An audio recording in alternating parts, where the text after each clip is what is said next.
Acompañado do director do hospital, Salvador Mariño, a delegada territorial de Sanidade, Cristina Pérez, a xerente da xestión integrada de Santiago Barbanza, Eloína Núñez, e a tenente de alcalde de Ribeira, María San Pedro.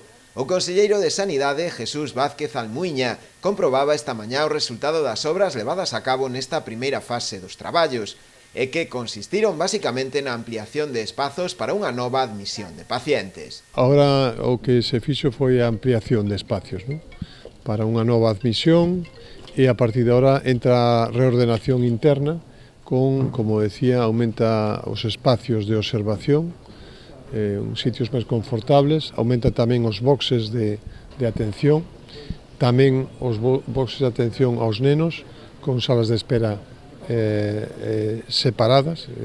Estamos facendo todas as urgencias, tratar de separar os circuitos dos adultos dos rapaces e, como digo, pois mellorando os circuitos. Hai circuitos independentes para as padiolas do resto de persoal que poda entrar, e con isto melloraremos moito. Máis espacio e, sobre todo, mellor ordenado, con maior confortabilidade para tanto os pacientes como tamén para os profesionais e tamén para os acompañantes. O conselleiro confía en que as obras continúen avanzando a bo ritmo para poder poñelas en funcionamento nos primeiros meses do ano que ven. E vamos a dar prioridade, desde logo, á execución das demais fases para en breve.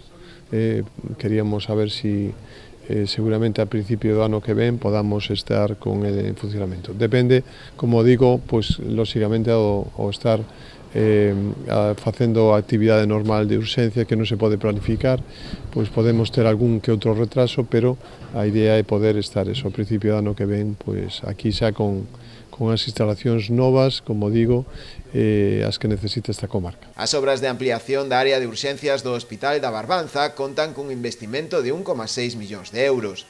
A actuación, unha vez rematada, ampliará en máis dun 40% a superficie desa área.